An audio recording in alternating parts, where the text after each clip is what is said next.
Assalamualaikum warahmatullahi wabarakatuh.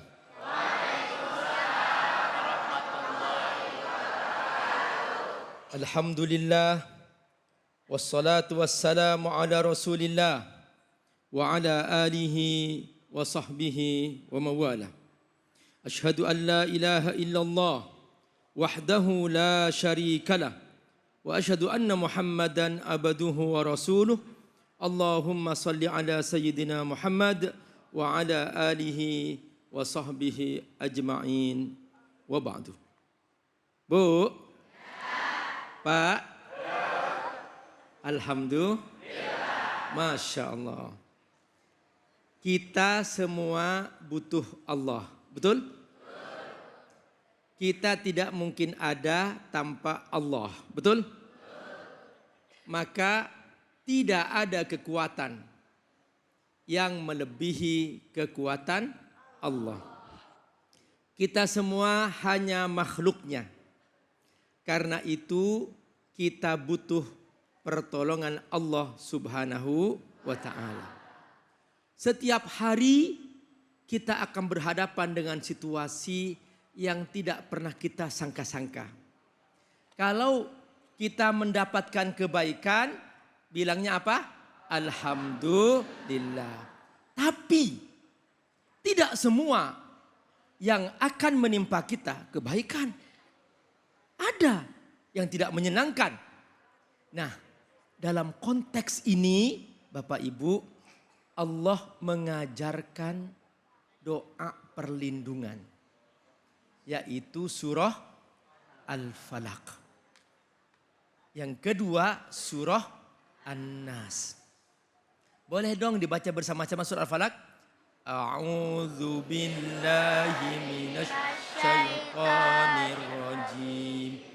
Bismillahirrahmanirrahim. Qul a'udzu birabbil falaq min syarri ma khalaq wa min syarri ghasiqin idza waqab wa min syarrin naffasati fil 'uqad wa min syarri hasidin idza hasad. Perhatikan. Ayat ketiga berbunyi wa min syarri ghasiqin idza waqab. Artinya apa? Segera kau minta perlindungan kepada Allah dari keburukan. Min syarri, min dari, syar keburukan. Ghasiqin, ghasiq ini artinya apa? Idza ja'adz zalam, yaitu ketika malam tiba. Kenapa kok disebut malam? Bapak Ibu perhatikan. Ketika malam tiba, disitulah semua bentuk yang akan melakukan kejahatan beroperasi. Para ulama tafsir mengatakan minal dawabi wal lusus.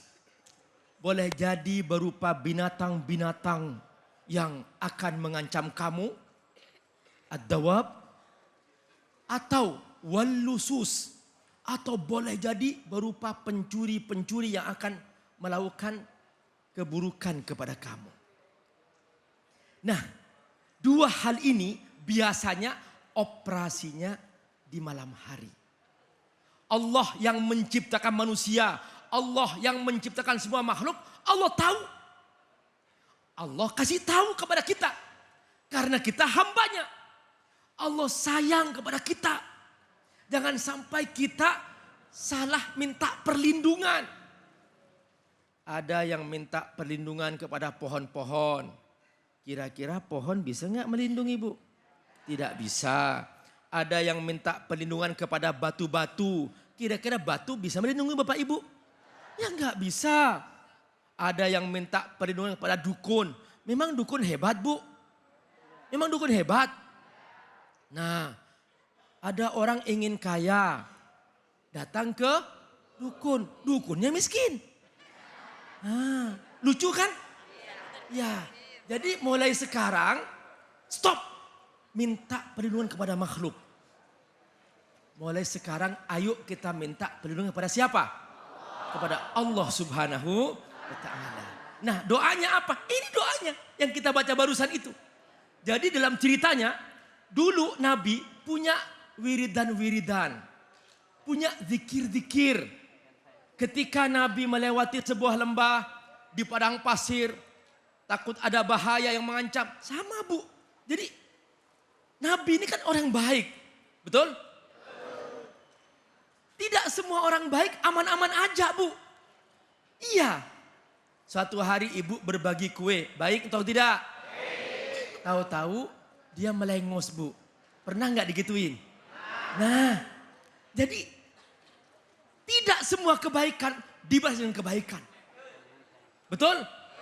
Nah, oleh karena itu, sekalipun kita memang orang baik, tetap kita harus punya perlindungan-perlindungan. Kita harus punya benteng-benteng. Kenapa? Karena dalam diri kita ada yang paling mahal, yaitu iman. Kita punya iman, harus dilindungi. Setiap yang mahal harus dilindungi. Ibu-ibu ini mahal banget loh Bu. Bu, ibu mahal. Makanya semua aurat ibu mahal. Gak boleh ada yang melihat kecuali suami ibu. Dilindungi, tutup dengan apa namanya? Jilbab. Itu. Kalau bapak-bapak Bu memang petarung Bu. Dia tugasnya cari nafkah. Batas auratnya sedikit ya Pak ya? Ya, saya kalau melihat tumitnya bapak-bapak nggak tergiur Bu.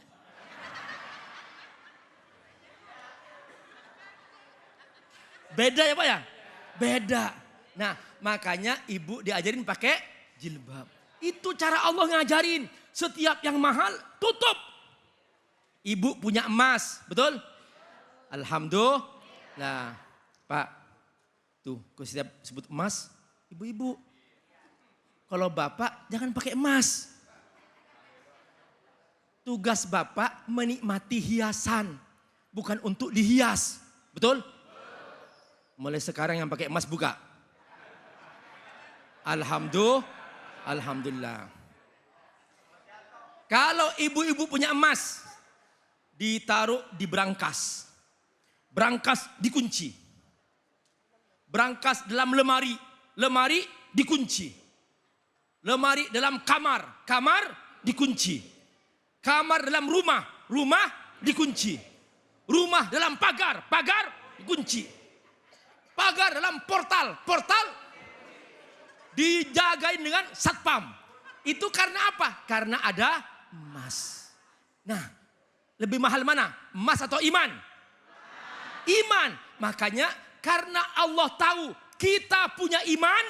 Dan iman ini banyak orang yang mengancam. Banyak makhluk yang mengancam. Banyak orang gak suka orang beriman. Banyak setan gak suka orang beriman. Makanya Allah kasih perlindungan. Nah, ini dia rahasia surah Al-Falaq itu. Nah, tadinya Nabi punya zikir khusus.